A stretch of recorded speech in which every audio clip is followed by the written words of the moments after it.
તો નમસ્તે વિદ્યાર્થી મિત્રો, તો હવે ધોરણ 10 વિજ્ઞાનનું પેપર નંબર 3 નો સી વિભાગ સંપૂર્ણ સોલ્યુશન થઈ ગયું છે.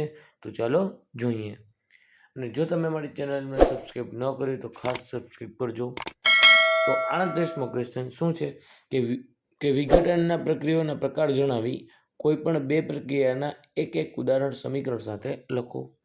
ચલો એનો આન્સર નીચે મુજબ છે કે વિઘટકો પ્રક્રિયાના 3 પ્રકાર છે, બરાબર. એક ઉષ્મીય વિઘટનીય, પ્રકાશીય વિઘટન અને વિદ્યુત વિઘટનીય.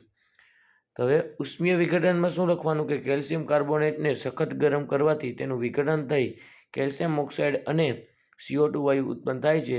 આ પ્રક્રિયાને ઉષ્મીય વિઘટન કહે છે. ચલો એની રિએક્શન છે CaCO3 શું બનશે, CaO પ્લસ CO2 બનશે.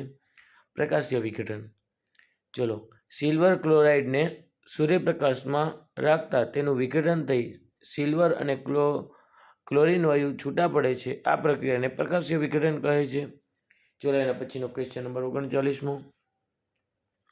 તો પહેલો ક્વેશ્ચન, લોખંડને શા માટે કાટ લાગે છે? તો એનો આન્સર નીચે મુજબ છે કે લોખંડ જ્યારે હવા અને ભેજના સંપર્કમાં આવે ત્યારે રાસાયણિક ફેરફાર થવાને લીધે કાટ લાગે છે.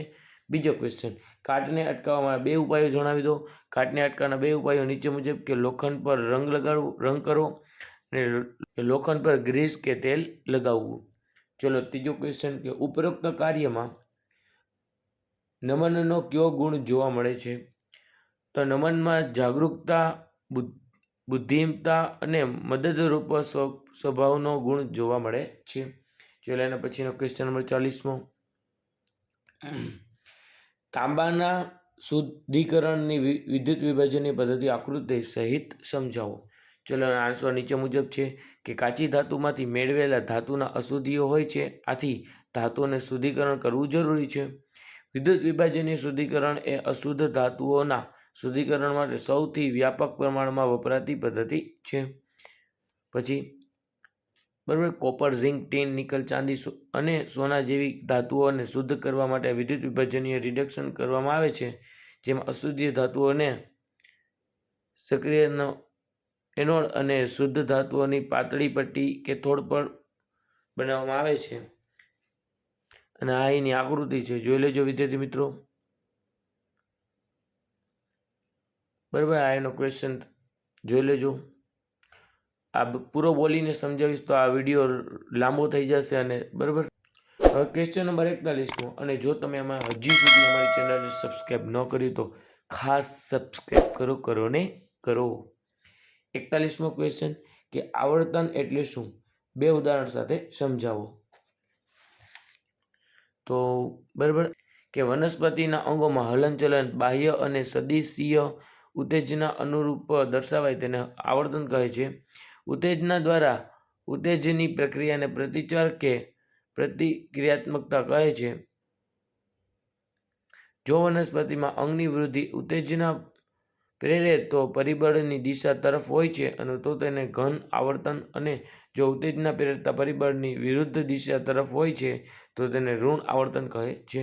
ઉત્તેજના પ્રેરતા પરિબળો કે પ્રકાશ, ગુરુત્વાકર્ષણ, પાણી, રસાયણ અને ઉત્તેજના પ્રેરતા સામાન્ય પરિબળ છે.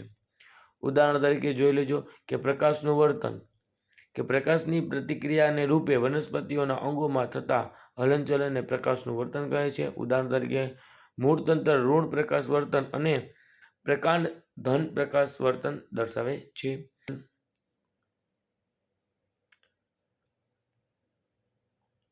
ચલો હજી ભૂ આવર્તન, ગુરુત્વાકર્ષણની પ્રતિક્રિયાને રૂપે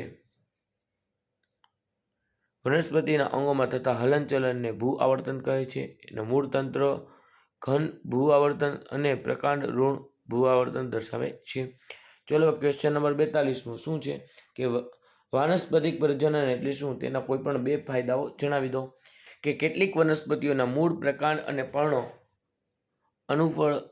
અનુકૂળ પરિસ્થિતિઓના વિકાસ પામી નવા છોડ સંતતિનું નિર્માણ કરે છે, તેને વાનસ્પતિક પ્રજનન કહે છે. તો વાનસ્પતિક પ્રજનનના ફાયદાઓ નીચે મુજબ છે, જોઈ લેજો વિદ્યાર્થી મિત્રો. ચલો એના પછીનો આગળનો ક્વેશ્ચન. તો હવે ક્વેશ્ચન નંબર 43મો શું છે કે કલિકા સર્જન ટૂંકમાં સમજાવી દો. તો એનો આન્સર જોઈ લેજો નીચે મુજબ છે કે યીસ્ટ માં નાની કલિકાઓ જેવી કે બાહ્ય વૃદ્ધિ પામેલી રચના કોષ સપાટી પરથી અલગ પડે છે અને સ્વતંત્ર સજીવ તરીકે વૃદ્ધિ પામે છે.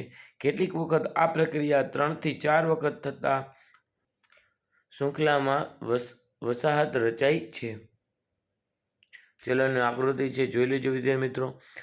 તો કેટલાક નીચલી કક્ષાના પ્રાણીઓ, ઉદાહરણ તરીકે હાઇડ્રા, કલિકા સર્જન માટે પુનઃસર્જનની ક્ષમતાવાળા કોષીનો ઉપયોગ કરે છે. હાઇડ્રામાં શરીરની બહારની સપાટી પર કોષોનું વારંવાર વિભાજન થવાને કારણે એક સ્થાનથી ઉપસી આવે છે. આ ઉપસેલો ભાગ કલિકા છે. તે વૃદ્ધિ પામી બાળ સજીવમાં ફેરવાય છે. બાળ સજીવ પૂર્ણ વિકાસ પામી પિતૃ શરીરથી અલગ થાય છે અને સ્વતંત્ર પ્રાણી હાઇડ્રા બને છે. ચલો એની આકૃતિ છે, જોઈ લેજો વિદ્યાર્થી મિત્રો.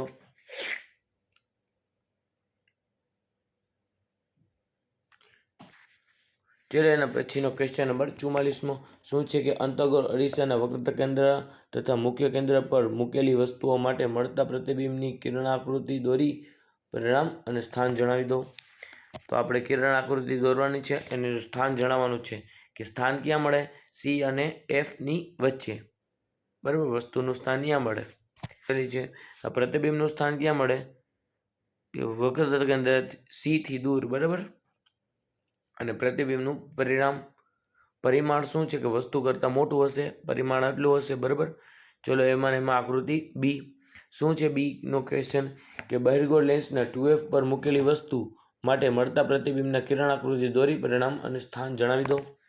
બરાબર, કિરણાકૃતિ દોરવાની છે અને વસ્તુનું સ્થાન ક્યાં છે? 2f પર. ચલો એનું પ્રતિબિંબનું સ્થાન ક્યાં હશે? વસ્તુની વિરુદ્ધ બાજુએ 2f પર હશે અને પ્રતિબિંબનું પરિમાણ શું આવશે? વસ્તુના પરિમાણ જેટલું જ આવશે, પરિમાણ, બરાબર. ચલો હવે ક્વેશ્ચન નંબર 45મો શું છે કે એક વિદ્યાર્થી સૂર્યપ્રકાશમાં લેન્સનો ઉપયોગ કરી કાગળ સળગાવે છે. તો પહેલો ક્વેશ્ચન કે વિદ્યાર્થી ઉપયોગમાં લીધેલા લેન્સના પ્રકાર જણાવો, બરાબર. તો બહિર્ગોળ લેન્સ હશે. કયો લેન્સ હશે? બહિર્ગોળ. ચલો એના પછીનો ક્વેશ્ચન નંબર 2 કે આ ઘટનામાં મળતા પ્રતિબિંબનું સ્થાન જણાવી દો. તો પ્રતિબિંબ બહિર્ગોળ લેન્સમાં મુખ્ય કેન્દ્ર પર રચાય છે. ચલો હવે એમાં ક્વેશ્ચન નંબર 3 આ ઘટનાની કિરણાકૃતિ દોરો. તો આ કિરણાકૃતિ દોરાઈ ગઈ છે, તમે પણ દોરી લેજો જોઈને. ચલો એના પછીનો ક્વેશ્ચન નંબર છેલ્લો, અને જો તમે અમારી ચેનલમાં નવા હો તો જૂના થઈ જાઓ અને ખાસ કરીને સબસ્ક્રાઈબ કરતા જાઓ. ક્વેશ્ચન નંબર 46મો એનો આન્સર જોઈ લ્યો, બરાબર. એક આકૃતિ દોરી નાખો. પછી શું લખવાનું કે પરિપથમાં વહેતા વિદ્યુત પ્રવાહની ગણતરી, કે પરિપથનો સમતુલ્ય અવરોધ, બરાબર. 4 ohm plus 8 ohm plus 12 ohm total કેટલો મળશે? 24 ઓહમ. ચલો વિદ્યુત સ્થિતિમાનનો તફાવત V બરાબર 6 વોલ્ટ મળશે. આપણે 2 વોલ્ટ 2 વોલ્ટ ને 2 વોલ્ટ બધાનો સરવાળો કરતા 6 વોલ્ટ મળે. પરિપથમાં વધેલો વિદ્યુત પ્રવાહ I બરાબર શું છે કે Vના છેદમાં RS.